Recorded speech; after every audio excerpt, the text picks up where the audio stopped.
What is up, Honey Badger Nation? This is John Kitchens, and this is episode 98 of Expert Mentors Live. Super excited for today's episode. We've got the one and only Lisa Cole from the 216. Actually, the 440. I'm an East Side girl. East Side. Absolutely. We're going to talk a little mom, CEO, really how to lead and grow a true family business. So, Lisa, say hello to the Honey Badger Nation. Hi, Honey Badgers. How are my people?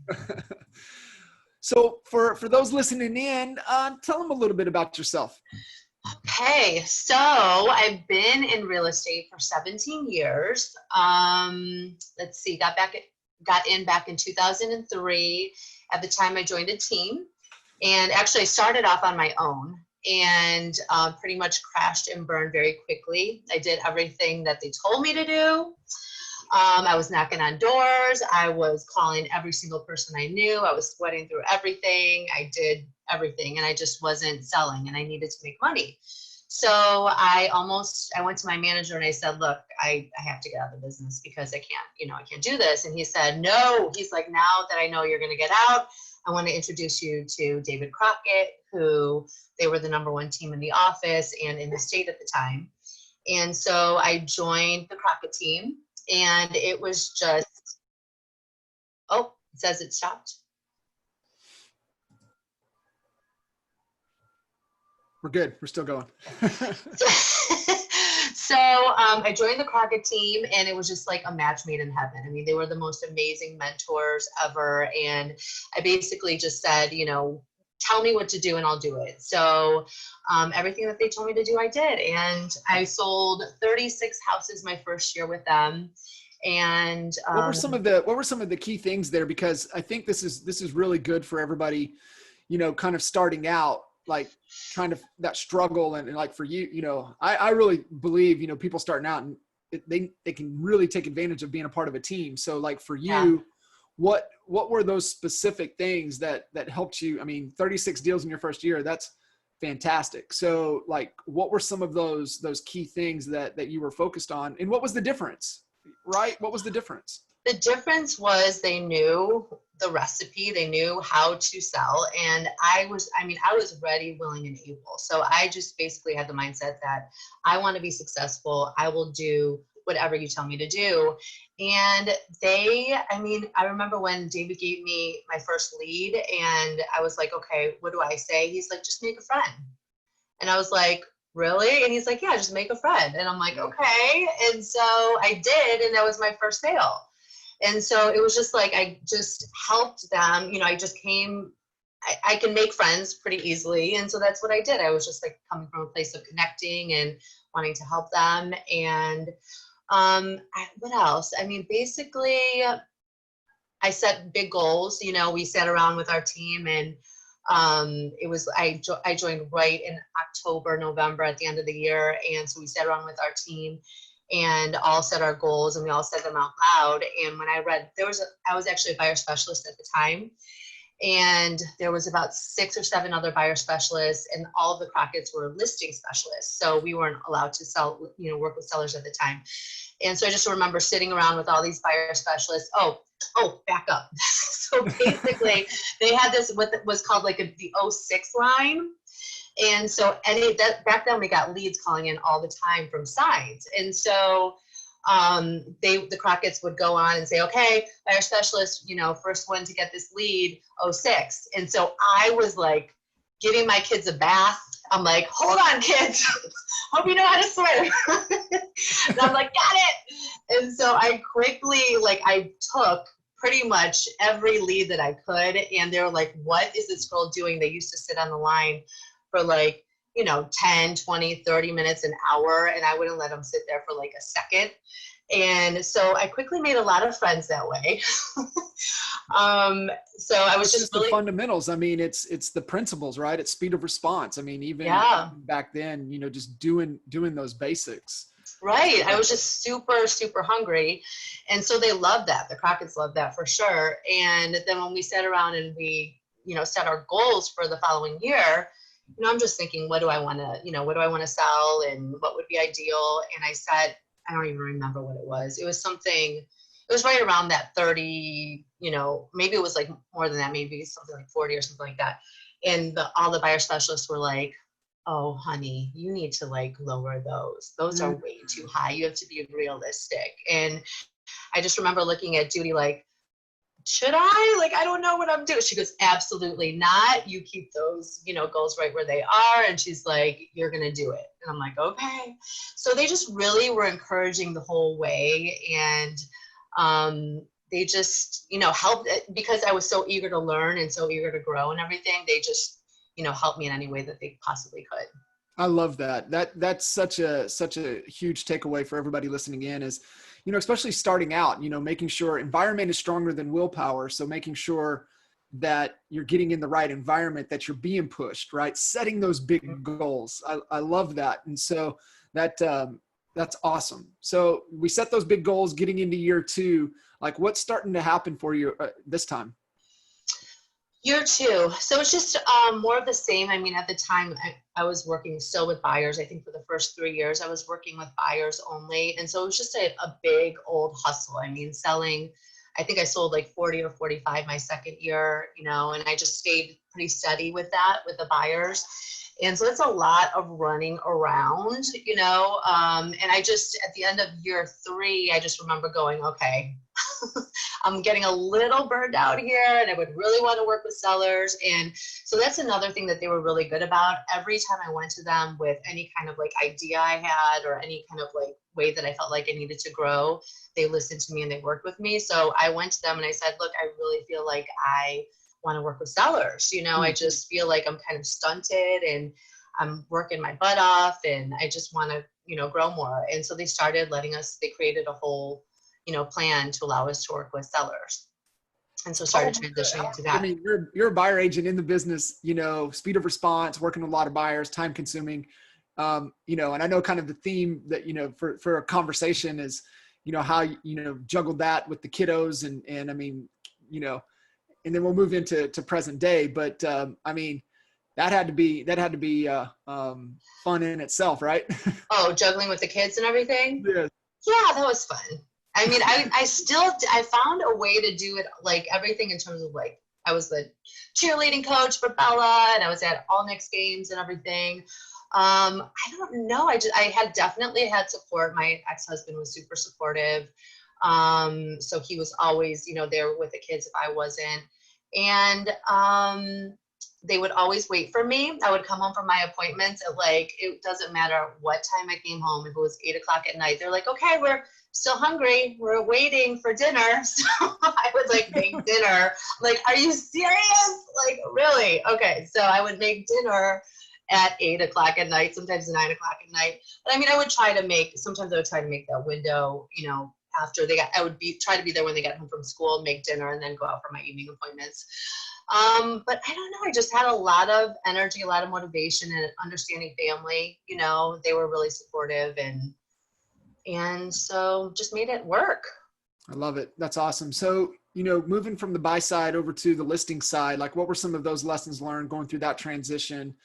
How was that experience? It was like a whole different beast. And it's funny because like I watched Nick go through that because he just transitioned last year into working with sellers from buyers. And it's just a whole different beast. I mean, with buyers, it's all fun and games and you're just having a good old time, making friends with these people. And like you create a relationship, it's fun looking at houses, you're shopping together, and then you go to sit down with the seller and they're like, why are you trying to joke around with me like this? Why are you trying to relate with me like this? Like, I'm paying you, $20,000 to sell my house. And so it just took me a minute to realize that it's a whole different beast and I have to like really up my professionalism when I'm dealing with the seller versus the buyer. Gotcha. How long did you, keep on the listing side on the Crockett's team before you jumped out on your own? Oh my gosh, I was like on that Crockett team for a long time. So I was on the team for about 10 years. 10 or 11 years. And during that time, I actually got a coach. So I was the only one on the team who got a coach. And really that's when, because I never really prospected until I got the coach. They always had tons of leads coming in, and they would always, get the leads out. We would, kind of jump on the leads as quickly as possible. And then things started to taper off a little bit because the internet became more and more powerful. So we weren't getting as many calls on signs as we were. They didn't need us as much to get all the information. So I found myself, having to go out and get the business more. And so when I had the coach, I was in a really intense coaching program with him for like 2 years or so, where it was 5 days a week. It was Monday through Friday. Every morning at 11 o'clock, we would jump on the call. There was like 35 other agents. They were all in LA because it's like a whole nother story. But so I would jump on with all of them, and he was just like roll call. He was like, no nonsense, ex-NFL player, just really like, I don't even know how to describe it. Presence. Yeah. And so it was just like, okay, you go through the roll call, your numbers, how many contacts you make, how many deals you put in, or how many, listings that you take, deals put under contract, and he'd be heckling you like you did not want to jump on and say you did not make your 25 contacts, and because you'd have to answer for it. So, I mean, that was like 2 years of that boot camp type training. And it just really helped me to see that, like, he helped me to see that you don't really, you can make this happen on your own if you want to. And I just felt like I finally had control over the business, instead of just waiting for my next deal to come in. So I was like, okay, I can do this. I love that. So definitely a key point there. That's not normal, right? So it says a lot to the culture that the Crockett's had put together, right? Because most team members don't hang for 10 years, right? And you get to that point to where, especially your level, doing that many deals, you're making the jump. You're making the jump yourself. So definitely, I love that, right? Being able to get a coach, opportunity to still coach you. I get to coach you now. Yeah. So, but it really is powerful for us to get into that dynamic. So we're going through that. You're going through that. You're making the calls. You're starting to prospect. At what time did you say, man, I'm ready to make this jump? How were the Crockett's in handling that? How was that transition? I felt like, because I just like love them, like parents, and like my brother, like Todd, it was the two parents, David and Judy. Yep. And I felt like they were another set of parents to me. And then Todd and Melissa were like siblings to me. And so I called her. I guess it was kind of naive at the time, because I called her and I said I wanted to talk to her about some things. And she's like, oh, sure, come over. So she had me come over, and her and David and Todd were there, and she made this huge spread, like beautiful spread, wine and all this stuff. And she, I guess, thought I wanted to talk about another business idea. And I looked at it as, okay, if they're really, my another set of parents, they're going to be happy for me. I've contributed a lot to the team. I brought other really big heavy hitters to the team. And it's kind of like me going off to college. They're going to be supportive of me, and they were just I think they were just shocked, because I actually had already joined Keller and already signed the paperwork before I sat down with them, because mine was made up. And so when they heard that, I think they were just like, I had a lot of deals coming to me. So I was like, am I going to get everything that are coming to me? And they're like, of course. And so it was just, they were good in that moment, but then after that, they weren't as great. Like, I think they were like, okay, because nobody had ever left before. And still a lot of the agents that were there when I was there are still there. Like you said, a testament to the team. It's a great team. So they changed some things. They had like everybody come together and like without me there, and they made these rules about, okay, if you do leave, this is what's going to happen with the deals that you have coming to you. You're not going to basically be able to take every penny you have coming to you. And so they ended up not letting me take everything I had coming to me, which was kind of devastating, because I was a single mom at the time and I was counting on a lot of that. And so yeah, every penny. Yeah. So would you have done it a little differently? Would you have had the conversation before? Honestly, I don't think so. I don't think it would have changed anything. You know, I think they probably still would have done the same things with, you know, changing things up. They did it pretty quickly. And no, because I mean, my mind was made up. I wasn't going to stay no matter what. There's nothing that they could have said that would have, Yeah. you know, and I did it with the utmost respect. I mean, I do still have the utmost respect for them. Right. Absolutely. So, Yeah. Nothing but positive and great things to say about them. And so, right. so you're over at Keller, you made the jump. Now you're on your own. Kind of like, what was that like? It was actually, it went really well. I loved the culture that KW had. And I loved how that they had a whole culture around helping you to grow your business. And so I ended up leaving my coach and wanting to align with a MAPS coach that was with KW. I did that. Yeah, I did that pretty quickly after coming to KW, but it was good. I just picked up my prospecting right where I left it. It was a very stressful time, you know, for sure. But I ended up being the top agent in the office my first year that I was there, just by, you know, doing what I normally do, just prospecting and everything like that. I think that's like one of the skill sets that has carried you through any type of market, is developing that prospecting skill set. 100%. It's like a safety blanket. It's like, you know, don't even cry about not having any deals, just hit the phones, you know? So it's like, it's in any market too. Right. 100%. Sure. So you're there. What are you learning at this time? Right. Like, you know, you're still doing your prospecting, your things, but like, what are you learning? What are you consuming? What are you, you know, what's kind of the focus? What are you doing around this time? So it's the whole transitioning from being a single agent to growing a team. And so that's what, when I hired my MAPS coach, that was the one thing that she said was, you know, well, my other coach said the same thing. It's like, if you don't have an assistant, you are the assistant. And then my MAPS coach was like, you know what, how are you going to ever grow your business if you're doing every little piece of, you know, every little deal and all these things that are, you know, falling through the cracks and everything like that.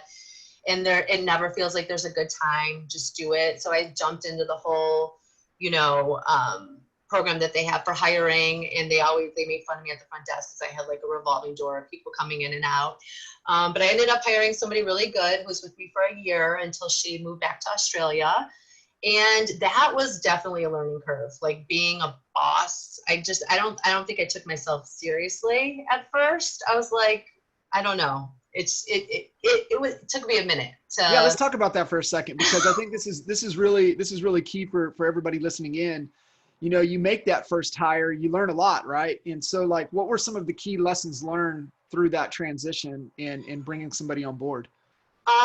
The training is so important. So what they told me at MAPS was like, okay, just have them shadow you basically and have them take notes, and essentially they're going to train themselves. And she definitely felt like I was kind of throwing her to the wolves as far as that goes, I think. So, and looking back, that was like a horrible way to train somebody. But let's see. I mean, it was just a whole, like, all of a sudden you don't realize that you're okay. Now you have to be accountable to somebody now. So I didn't necessarily have that before on the team. I don't know. I was able to do my own thing. As long as I put sales on the board, everything was good. But now it's like, I'm accountable to somebody. Wait a minute. That's not why I got into this business. Right. Really, you know? So, so that was a big eye opener that, you know, I'm trying to think what else. I don't know. It was just, it took me a minute to own. Like, I would always ask for opinions. That's what I did. I would always ask for opinions. Like, okay, so what do you think about this? I mean, I still do, but I didn't feel confident calling the shots for a lot of things. Gotcha. I don't know. So she left, she goes back to Australia. How quick did you replace her? Right away. So she ended up helping to train the other admin, who she was with me for, I want to say 2 or 3 years. I think 2 or 3 years. Yeah. So, I mean, same thing with, I mean, okay, the mistake I made with that one was she basically became a friend. Like I kept that whole professionalism up for maybe 6 months or so. And then somehow she became a friend, and it was just a very bad mix. And, you know, again, just like it wasn't me as the boss. It was kind of like we were doing this together, even though she worked for me, and we didn't accomplish anywhere near what we could have accomplished if it was done the right way. How did that relationship come to an end? She basically, so this was like a year ago, last January, where well, we're fast forwarding through like my burnout, but I actually went through like a burnout year. And talk about that. Like what caused that? You know, you get into that burnout, like we all have, right? So two parts, you know, what caused it and what got you out of it? Okay, so, well, first off, I ended up, because I was like, I want a 7th level team, you know, that's what I want. So I ended up having 2 assistants, her and a part-time, and then another full-time. And then I brought on 5 agents, and, you know, I was just really trying to grow this team, like they said, to grow it. And I felt like I was trying to like fit myself into this mold, and it did not feel right. Like I lost my passion for the business. I did not enjoy, you know, monitoring all these people and all these lesson. Yeah, it was just like, oh my gosh. Like Nick was newly joined the team right out of high school, and he had a really good work ethic. And he was just like, Mom, get rid of all these agents who all they do is complain and they don't want to work. And so I went through all of that, and I ended up getting rid of everybody, and it just was me and Nick and this full-time assistant. We ended up selling like 97 houses that year, just us 3, because we had nothing. We were just focused, and we just ended up, you know, taking care of business. But it was still like, I just felt like the no offense, KW, but the particular coach that I was paired up with, she drained me. I mean, like they knew, they were like, we know when it's Thursday when you're about to get on your call with your coach, because your energy like comes down. You're like, I would dread it. She would literally make me feel like crap for not doing what I was supposed to do, instead of trying to figure out maybe why, or like what else we could do differently, or try to kind of, you know, cater it to my personality in some way. I was trying to fit myself into this mold, and it just was not fitting. I just could not do it. And so it was just, it totally sucked the life out of me and sucked the joy out of me. I have to remind myself that I love my coach now. I appreciate that. That I actually feel good when I get off my coaching call. Like literally, I still have a little PTSD, but it's mostly gone. Good. So, good. So yeah, so I just was just like, what am I doing? And like, wow, like I don't know. I just lost the drive. I just felt just like on this hamster wheel of selling. Like, how many houses can I really sell? It's been a long time type thing.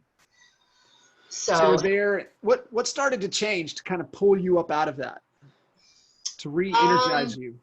Just like I just got back to like meditating. I had like gained weight. I just got on the wrong track in so many, in personally and professionally, you know, relationship wise and just everything. And so I just started like soul searching again. I just started meditating every day again, and just making little changes personally and professionally, and just really doing what felt good and right to me instead of what I was supposed to do.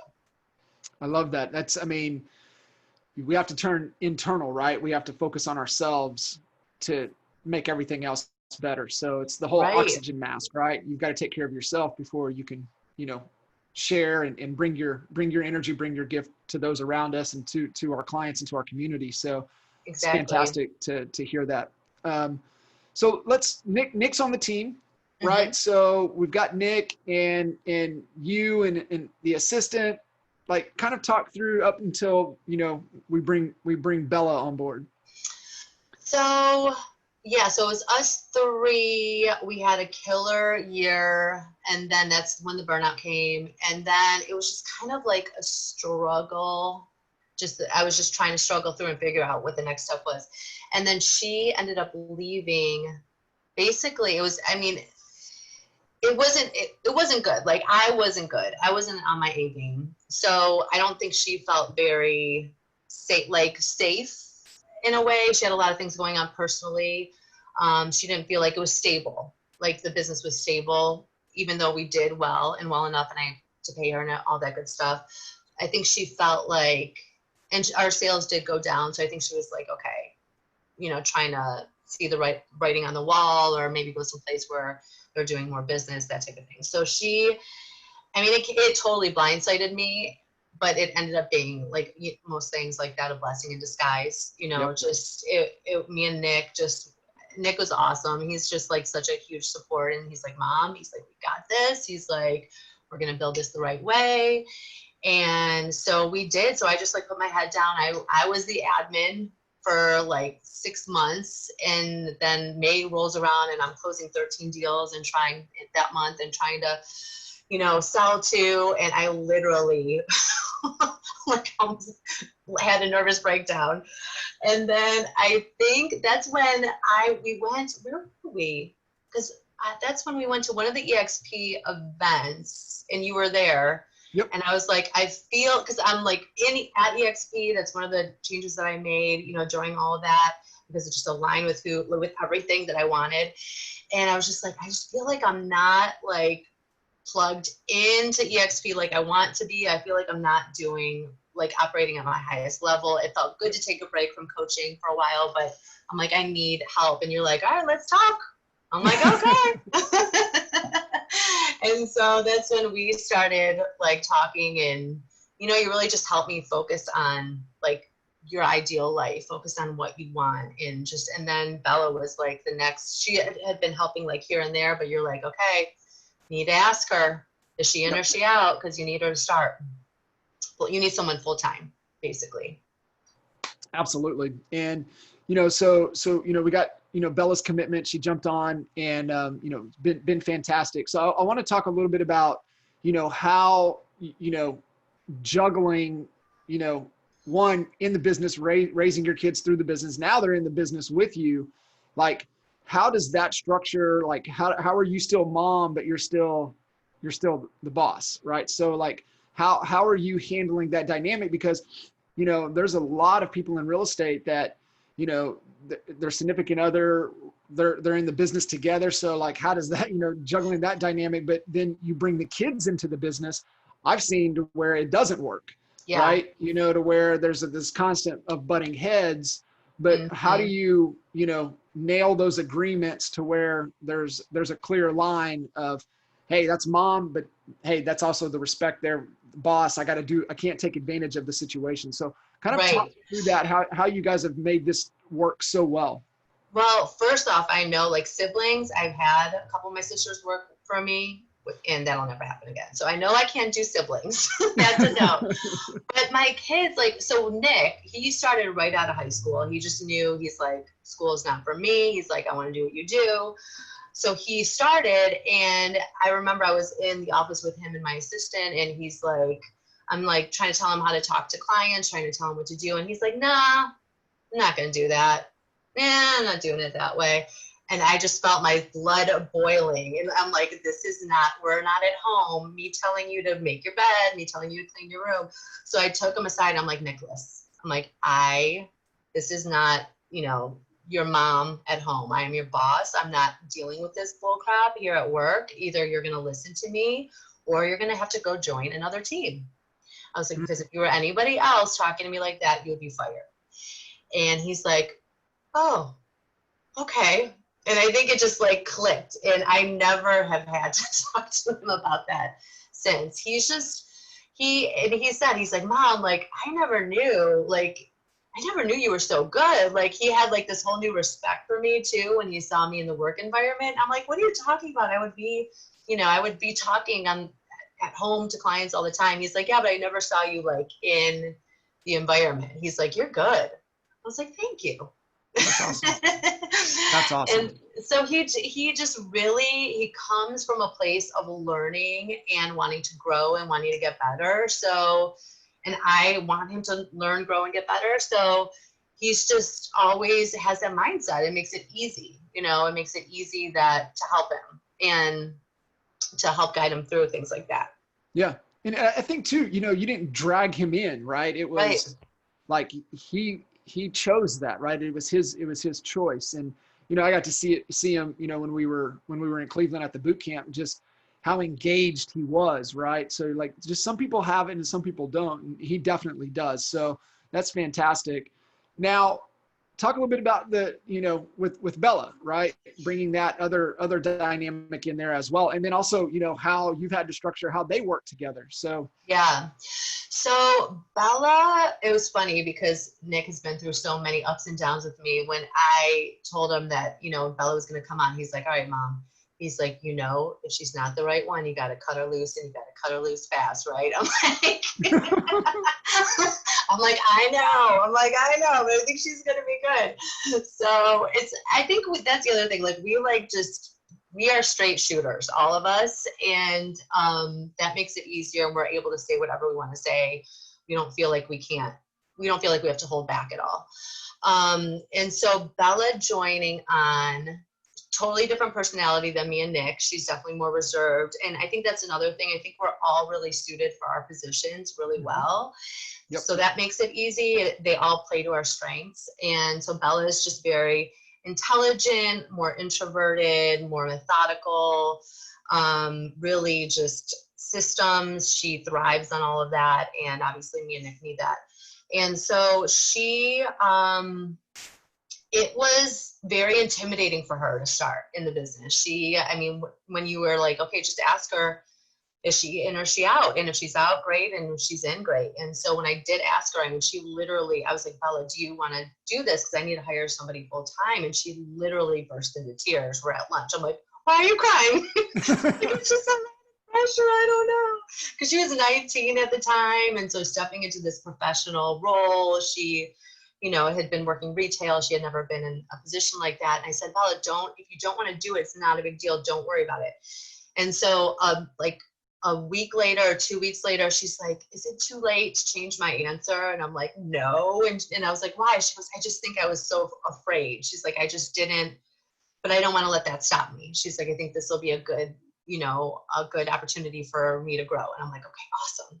So it was just really with Bella, working with her and being patient with her because she's not extroverted. So making and she's 19, they text, they don't really talk on the phone. So, so, you know, like, okay, I want you to make that initial call to the client. Call, meaning dial the phone, have a conversation, that type of thing.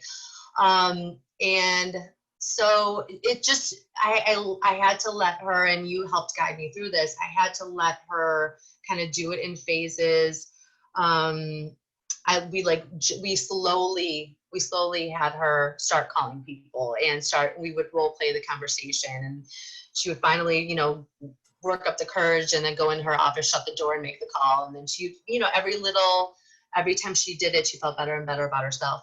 Her and I always did really well.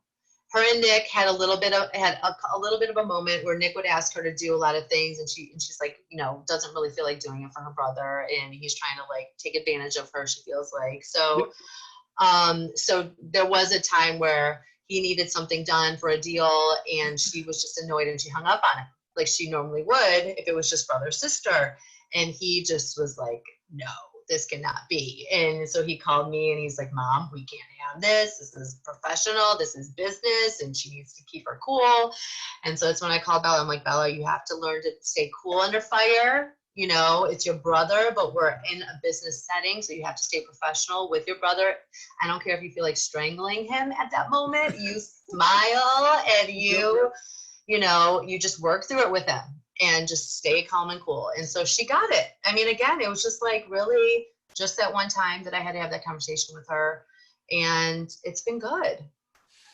Yeah, it's a testament to, you know, one, you know, your leadership. And, you know, that's a lot of people need to understand, you know, you know, if you are a parent, right, you are in a leadership position. So you've been leading them, you know, their whole lives. And so now it's in a leadership, you're still leading, right? Everything is leadership. So it's still leading them through, you know, this transition and, you know, cultivating the leadership within them. Right. Cause now, you know, I remember, you know, that they're having that incident, but now, you know, they're leading each other and leading themselves in really, you know, thriving at what we're doing. And so I want to transition a little bit, and let's talk a little bit about what you guys are doing and what we're focused on, and, you know, really tapping into your creativeness and really starting to, you know, continue to grow and thrive with this business. Yeah. So, I mean, now, so as soon as Bella came on, it's like, I first of all, she's like, it's beautiful, because my other assistants were just like, they would complain a lot. And so I just felt like they were always stressed out and always overworked. And I mean, Bella, she'll handle like 13 pendings and I won't hear a peep out of her. She does not complain at all. So it's just like this beautiful thing that I don't have to worry about it. And I get to be creative and start building the brand, like, which I never have actually done. So you've helped me with that big time. So that for me has just been fun. Just being able to kind of, it's like a form of expression and, you know, just figuring out different ways that we can stay connected to our clients. And, you know, starting with videos and things like that. It's been fun. Yeah, no, it absolutely has. It's a whole different energy, right? It's the whole different energy, the creative energy, you know, really kind of what you guys are doing. We still have that muscle, right? We still have that outbound prospecting muscle that is kind of the core pillar. And I think that's what most people lose sight of, right? They want to do this branding thing. They want the business coming to them, but like that takes time and they're not willing to put the work in and have that muscle. Like, you guys can survive any market. And like, we can take the three of you and put you in any market in the country, and you guys would thrive and be doing deals just like that.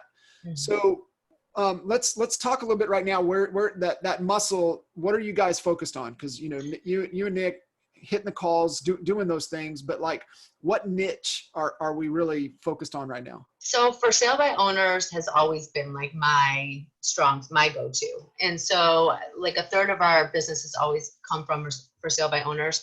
Nick really has always thrived on expireds, and I've started doing expireds too. So we hit both for sale by owners and expireds. The 7 we took last week were all expireds. And then another thing we started doing was Nick started going back and like reharvesting old expired. So from like August, September, October, and now he's going back further. And it takes hours. It's really tedious because he's checking to make sure they haven't sold, or he gets really mad if I call them before he gets a chance to call them. But so I've let him get first dibs now. But so yeah, so I mean that's the one that I took last week was from an expired from last August. And so we've been hitting those a lot. And circle prospecting, we do a lot of, Nick does more circle prospecting than I do. So Nick will call around all of our listings, and he'll just call different neighborhoods and the cities that we want to work in and things like that too. Yeah. But no, still by owners expires. I don't know why this just popped in, but like, I was just thinking from the dynamics and the fun, like how focused are you guys on still setting big goals? We are focused. Yeah. Our goal this year is 113 deals. And before COVID, we were right on track. We're a little bit behind now. I can't even say the words, but we're not gonna let that slow us down. So we're super like focused. And are you guys having any fun, like little competitions, or like if we hit our goals, like what's the, you know, what are we going to do? We don't have an end goal. Like our goal, if I ask the Nick, so like business, it'll be like, the goal is to hit 113. That's my exciting goal. But like, if I'll talk with them, like we'll figure something out, but we don't have anything planned yet. But yeah. And I think that's just a good reminder for all of us and all of our teams, you know, we want to set these little small victories, you know, like even right now, you know, hey, what would be fun celebration to get us to the halfway point of the year, and how would we celebrate? Like we want Yeah. to do those things, and we want to celebrate, because like sometimes as high D drivers, like that doesn't even cross our Right. mind, right? Like we're not even thinking about that, but we're not everybody on the team. And so we gotta take that into consideration. And so let's just, a good little reminder. Now let's talk on the creative, the fun, the branding. So like, what are the, like the key priorities, the top things that you're doing right now that you're focused on to help build the brand? So you help me, you know, get in the rhythm with posting regularly. So before I even prospect every day, I spend an hour posting on Instagram, Facebook business, LinkedIn, and then my Google business page. So I like let myself have the hour, and I just like love it. It's fun for me. Try to figure out, you know, what I want to post that day. I've said a lot of branding shoots with local photographers. So I've got like photos all, you know, in my little library that I could pull from if I want to. And it's just, I go off of like whatever I instead of planning ahead of time, I go off of what I feel for that day, like what inspires me for that day. And so I've gotten in that rhythm since probably October of posting regularly. And I've been getting compliments and people who notice that I've been posting regularly. I mean, people give me heads up. They say something like, what's going on? What's she doing? So that's, you know, They notice. They're that's seeing what you want it. to hear, right? That's what we want to Yes. hear. We want to hear that buzz, right? We want to hear people saying, man, I see you everywhere. Yes, and it was cool because I went to an event, and it was Women's Council Realtors, and there were 3 different agents who had commented. One commented about my Facebook, one commented about my LinkedIn, and one commented about my Instagram.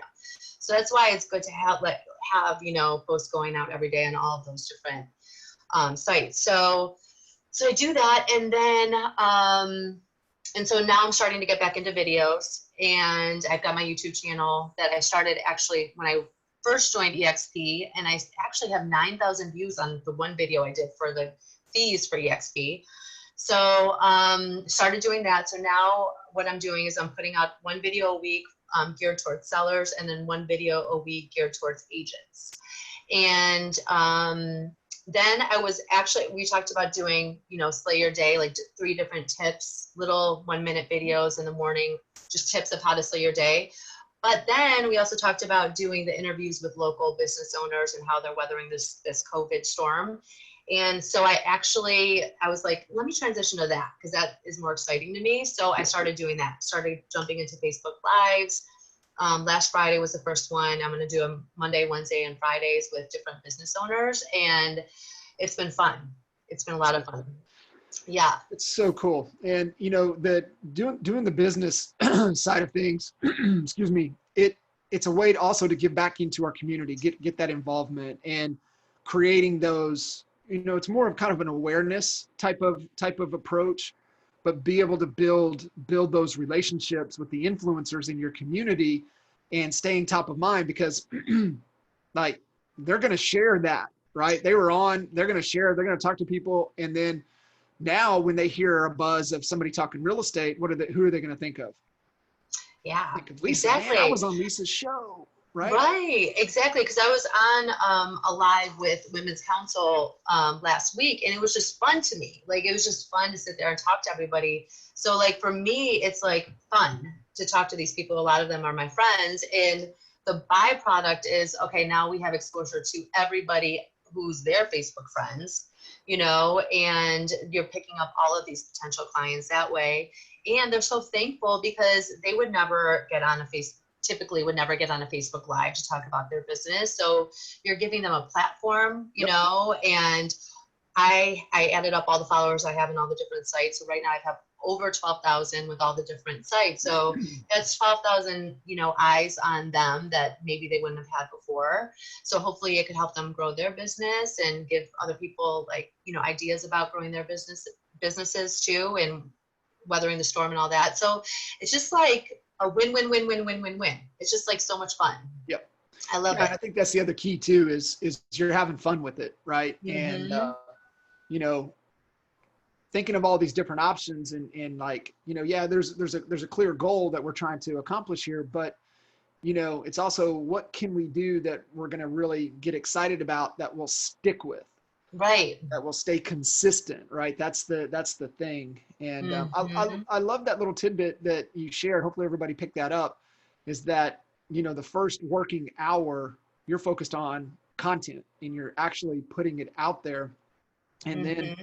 getting into the rest of your day. And I think that is key, you know, first thing to do when the creativeness is Yes. before the pressure of the day sinks down on us. Yep. When you're still feeling good. Yeah. You're still feeling really, really good and inspired. So, what are you guys the most excited about right now? I just think it's like, I think we're just excited that we're just so in the zone and we have everything, all of the systems, everything dialed in, and you know, it's just, now we're just building. I think we're just excited that we're building, and you know, again, the creative side, just everything that we're doing with the branding and the social media to help propel us forward, and just being consistent with the prospecting. We know that we're feeling good about what we're doing, and we're going to keep doing it, and just it's going to snowball. We're going to hit our goals. So we're just excited that we're in the zone. That's it. Getting into that rhythm and staying consistent. That's fantastic. Lisa, what's the best way, you know, folks listening in to connect with you? My Instagram's at Lisa Cole Realty, and same with my Facebook. Cell phone is 440-341-2599, and text, call, whatever you want to do. I love it. Lisa, appreciate you. Appreciate Great, you. fantastic call. Thank you for jumping in and making the time to share with everybody. And for all of you guys listening in, you know, make sure to throw some love Lisa's way, and you know, look forward to seeing you guys all on the next episode. See ya. See ya.